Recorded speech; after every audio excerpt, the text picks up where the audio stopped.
We're ready to begin with Michigan with student athletes Danny Wolf, Trey Donaldson, Vlad Goldin. We'll now take questions for the student athletes. Let's go here first. For all of you guys, you're kind of a popular pick to go down in the 5-12 game. Have you seen that? Do you use that? And they talk about having a chip on their shoulder, but do you guys see that as well? Anyone? Yeah, anyone. You can take Danny. I'll take it. Yeah, of course. I think that. Let me think. You understand?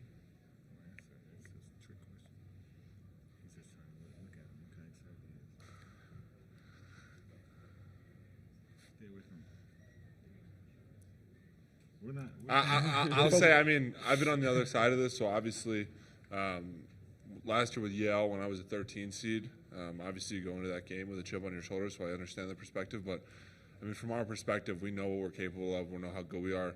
I mean, these last 2 weeks we've tried to block out all the outside noise, and we're going to do the same tomorrow. And we know all we have is in our locker room. It's who's been with us these last 10 months. And so that's all we're going to focus on, and that's all we care about.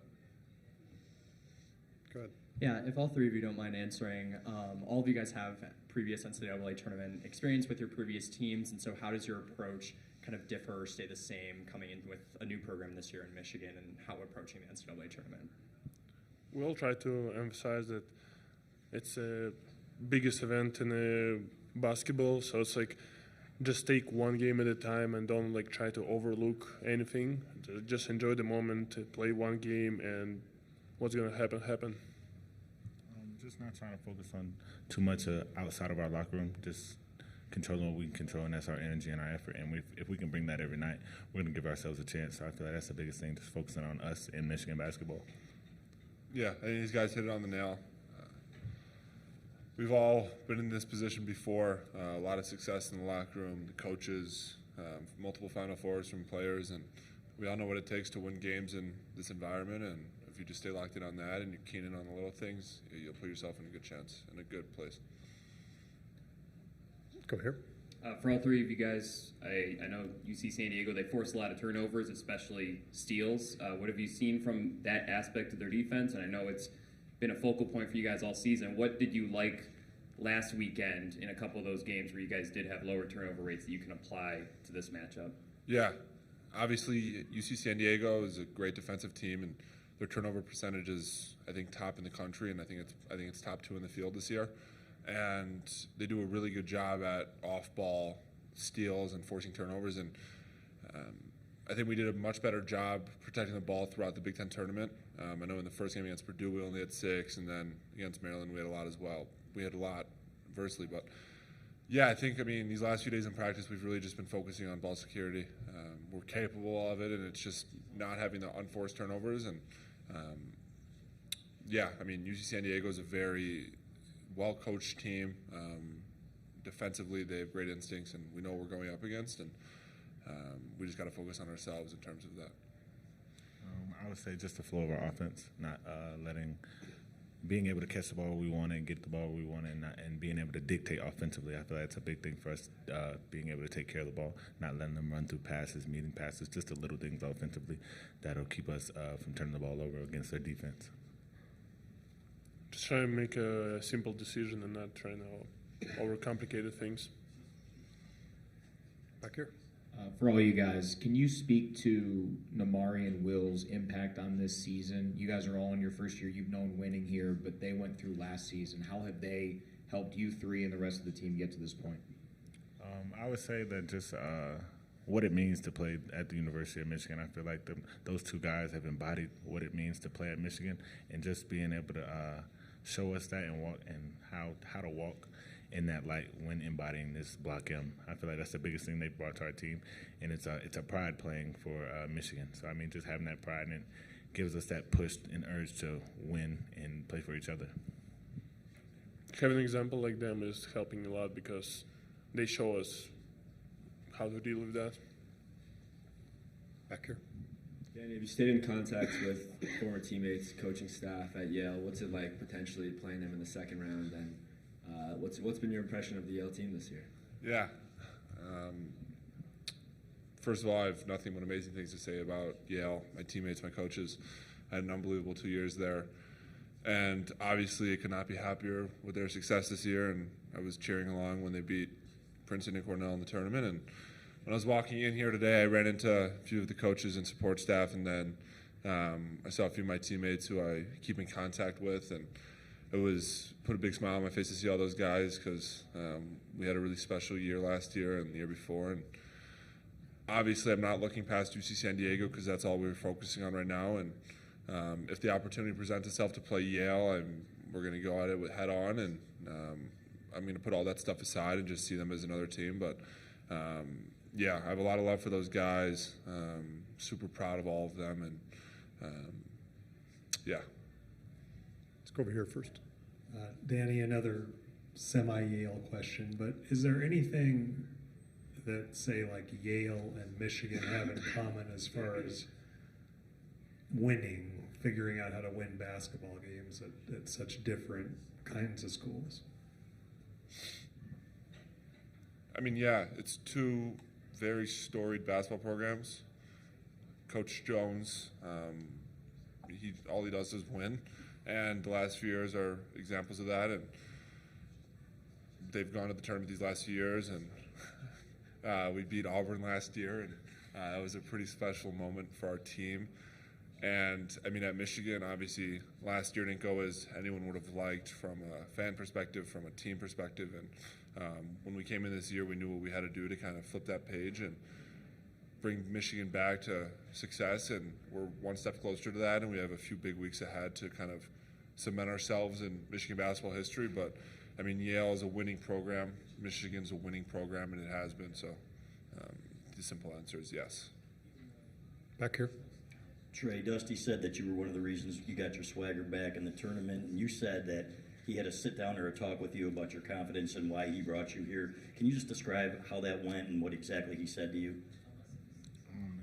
It wasn't necessarily what he said to me. It was just, it wasn't a long conversation. It was a quick conversation. It's just to be Trey. And it's something I've lived by for a long time, but I just got away from it. And he just wanted me to get back to that. And I feel like for this team to be at its best, I have to play with confidence. I have to play with my swagger. That's when we're at our best. I get everybody going and just continuing to do that and being that energy guy for this team. I feel like that's the biggest thing that I was bringing. No matter if it's scoring the ball, defending, no matter what it is, I just have to bring that energy and that swagger because that's what we need to win, and that's what I want to do, and that's what this team wants to do, and that's what this staff wants to do. Let's go here first. For any of you guys, how do you feel like you're translating the momentum and success that you had at the Big Ten tournament, whether it be tempering those emotions or trying to build on what you guys did there, kind of a mix of in between? I feel like the biggest thing is, the Big Ten tournament, being able to win it was great. But, just not getting too high and not getting too low. Coming in to the Big Ten tournament, we're coming off 3 tough losses. But our momentum and our energy coming into the Big Ten tournament was big. And it's just because we could have came in low, but we decided not to, came in even, killed, neutral, like coaches like to say. And then after winning it and coming in now to playing in the NCAA tournament, we can't be too high. We just got to we enjoy the Big Ten tournament championship at the end of the year, but right now we have to take care of business. So we can't really look back on that, but we just have to focus on the task at hand. Later. Danny, you mentioned the Auburn win last year. You've kind of been on the other side of this. I was at that game. I saw the way they kind of looked at you when they came on the floor. Maybe didn't take you guys as seriously as they should have. And then you showed them how well you can play basketball. What lessons from that did you learn that you can apply this time? Because when you walk on the floor and see a bunch of guys 6'4" to 6'7" that don't look like basketball players. Yeah, first of all, they look like basketball players. They're all one hell of a basketball player. So I'm not discrediting UCSD at all. And I made this a point to my teammates when we were watching film first against UC San Diego, and I was trying to just give them, as you said, just the other side of the just how our perspective was going into the tournament. And obviously, we were an underdog and a very clear underdog, and Auburn just came off an SEC tournament championship, and so we knew that it was us against everyone, and we really just had to play we had to leave everything out there, and we looked at Auburn and realized that the only thing that's stopping us from beating them is ourselves, and we kind of went in with that mindset, and I'm sure that UC San Diego is coming in with that same mindset. And I know that a lot of my teammates have won games in March Madness, some as underdogs, some as favorites, and when you get to March, like, everyone is a really, really good basketball player, and UC San Diego is one of 6 teams that's won 30 games this year, so they're doing something right, and all they're doing is winning right now, and we just got to go into it knowing what we're capable of and knowing that if we play our best brand of basketball, that we like our 5, and just block out all that outside noise and give UCSD all the credit that they deserve. Let's go here first, and then we'll come back over here. Vlad, you and Coach May enjoyed that ride with Florida Atlantic a couple years ago. How is it different this time, not being the underdog and kind of being the hunted? We try to think that there is no underdog or any favorite, because as soon as you start thinking who is underdog, who is a favorite, you're losing that reality, because everybody deserves to be here, and it's gonna be hell of a game no matter who play who. That's how it was. March Madness have shown us so many good stories. So just to stay focused and don't overthink of who is underdog, who is favorite. Right here. Danny, what was your experience like the first time that you got to the tournament? Was it overwhelming? How long did it take you to get used to that environment while you were playing? And then how much of an advantage can it be for you guys in that, Dusty and all you players have tournament experience? Yeah, I was talking, I don't remember I was talking with someone yesterday, and they asked how it felt being here. And I think the first thing that came to mind was just last year when we came to March Madness, it felt like a kid in a candy store. It was what you dreamed of. It was what you dreamt of your whole childhood, and we had won on a buzzer beater to come to March Madness, and we were playing with house money. No one expected anything from us, and just they say the lights are bright, and when we walked into that gym, the lights were bright, and just the experience of, it was our first time chartering as a team, and just all that went into it just made it a really special experience. And I think on the flip side this year, it feels more like a business trip for us than it did last year at least. And we have really high expectations. We want to go to San Antonio, and we know that we're capable of doing that, and we got to go one game at a time. And we got a really good opponent coming up tomorrow night, and we're really, I speak for the entire locker room with just how excited we are to be here. Not many teams get to be in March Madness, and it's a once-in-a-lifetime experience. And for us, we're grateful that we get it a few times. And on the second part of that, I think that just kind of helps us. It's just we've been here before. All the main guys have won games in the tournament, or they've won major impactful games, and we know what it takes. We know how every possession matters, what you should and shouldn't do, and the do's and the don'ts. And we really just got to focus on ourselves and try to block out all that outside noise. And we're really excited to be here, to say the least. Go ahead. Last weekend, statistically, all 3 games were a little bit different in terms of what you guys need to do to win, but to go 3-0 and a couple days removed from it, what do you think you guys found or captured or recaptured as a team that allowed you guys to kind of flip the script on the last couple weeks? You want me to go? I would say our togetherness. I mean, it was just, like I said, coming into the Big Ten tournament off of 2 tough losses, we were desperate for a win. So, I mean, just getting our team camaraderie back, just being able to go and win big games like that. The Big Ten has prepared us for moments like this with different types of games, wins, losses, blowouts, close games, all that. So I feel like it's just prepared us for this time, and I feel like we have a very seasoned group that will be ready for anything that's thrown at us come tomorrow night.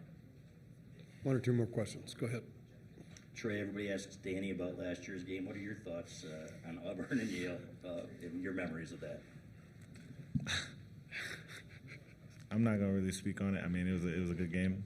I mean, Danny came out with the dub, but I mean, it's all love for Auburn. But I mean, it is what it is. I can't really share all my comments because people are entitled to their own opinion. Anything else? Okay, we'll dismiss the athletes at this time. Thank you, man. Thank you.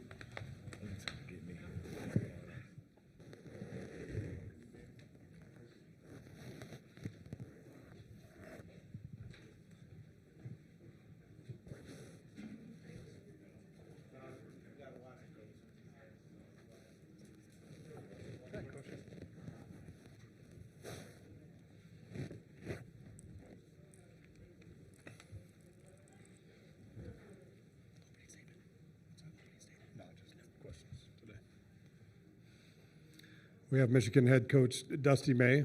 We'll now take questions for the coach. Go ahead. Zach Edwards, Michigan Daily. Dusty, you have a lot of prior experience in this tournament and success in this tournament. A lot of the players do as well. How do you guys kind of channel that past experience and change your approach, whether it be you differ that approach, keep it the same, and kind of all collect that together into this team that's Michigan this year?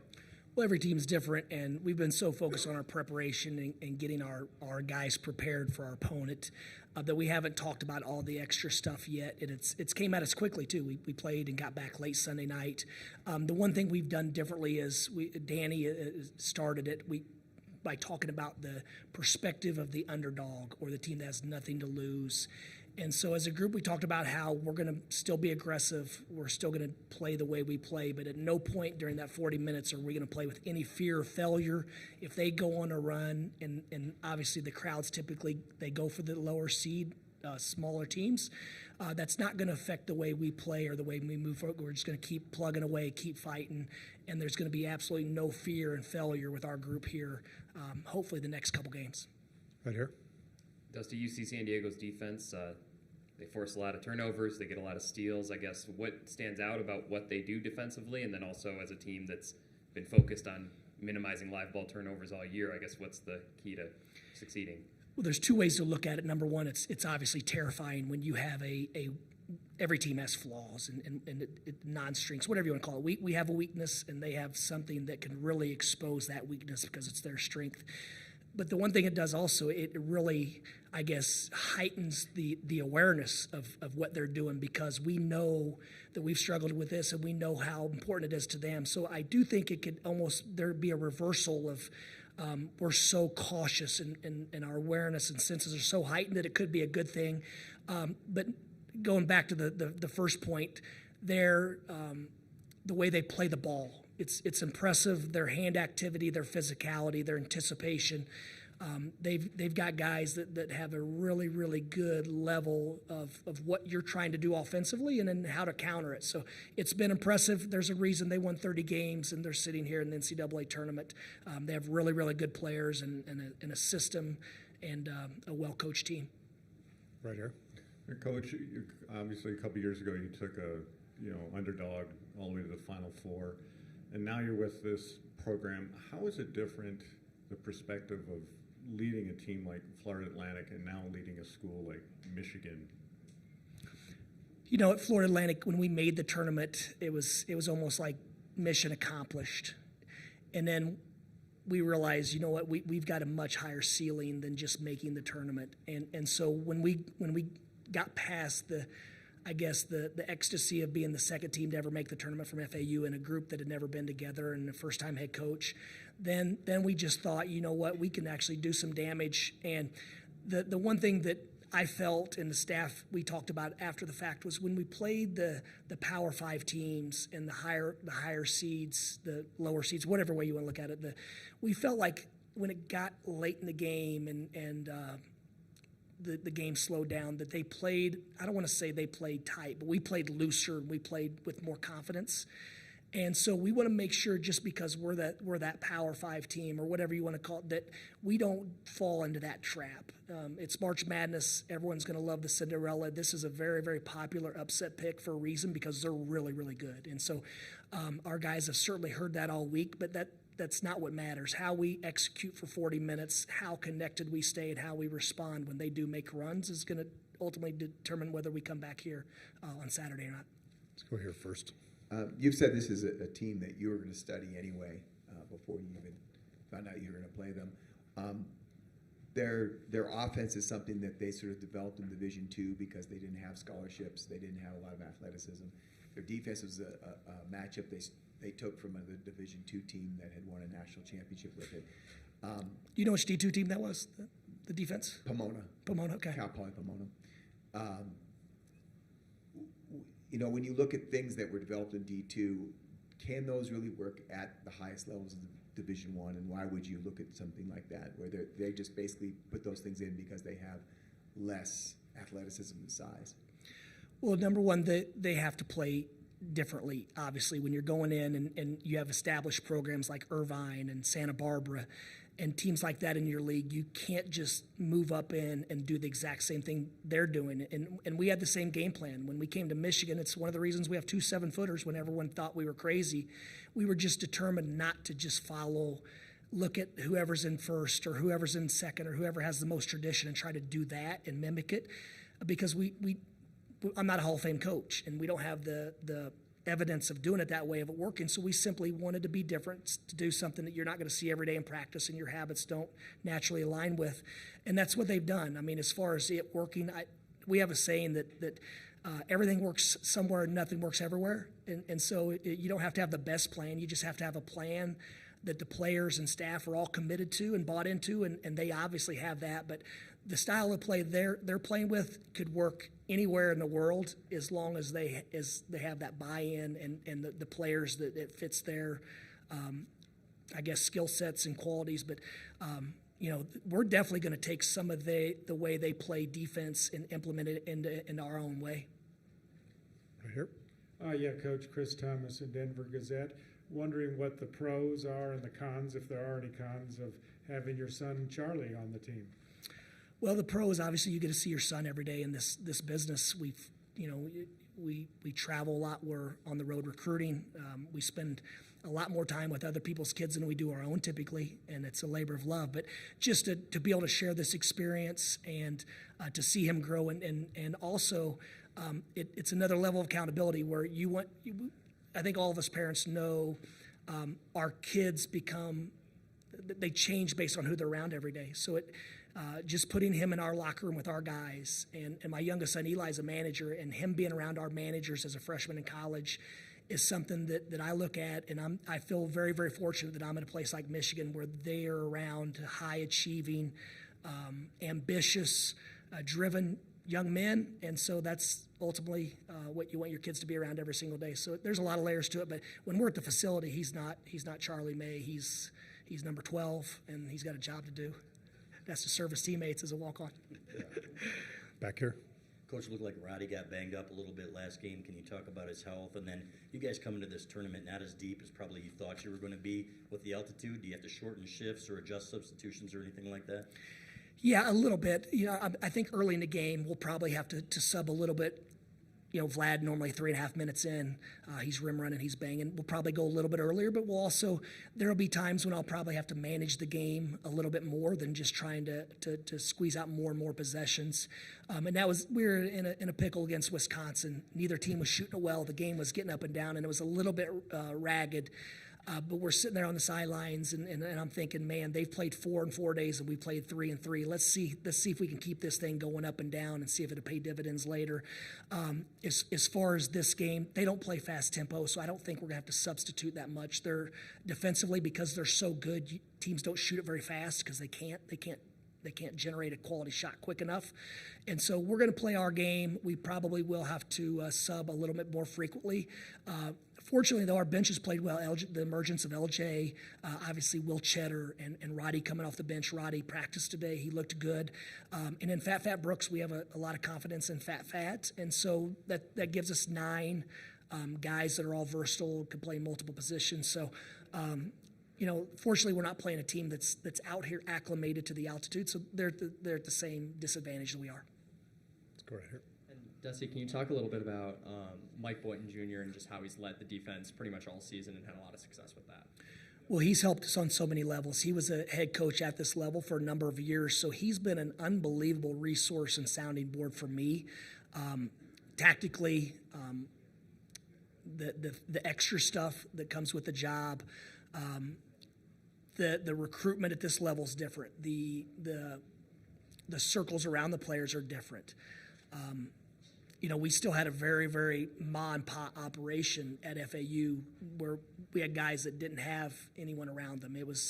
We were their circles, and so just getting aligned with the people that want the same thing for the players that you do, and so there's just a lot more time spent on other things. And obviously, he's done a great job coaching basketball. Our players respect, trust, and are bought into all that he's done and the rest of the staff's done. So that's been a big part of our success, finding a former head coach that's done it at a level, and he's also not set in his ways. He's like the rest of the staff. He's trying to learn, grow, get better every single day.